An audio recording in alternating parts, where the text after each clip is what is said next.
外陳醫生咧，我又想問下啦，即係有啲人咧就會好擔心類固醇咧搽得多咧，會搽到純咗啊，就會變咗冇效啊。咁係唔係真係有呢一種嘅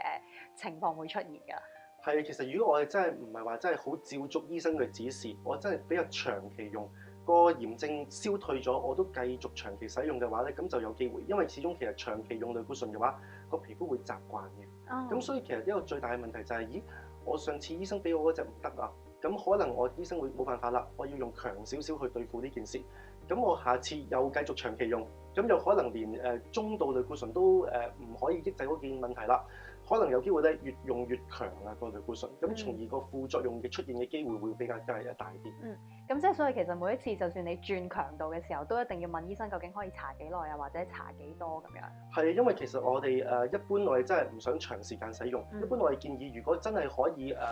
搽到嗰個皮炎消退咗冇事啦，唔紅唔痕嘅話咧，其實我哋就應該要停㗎啦。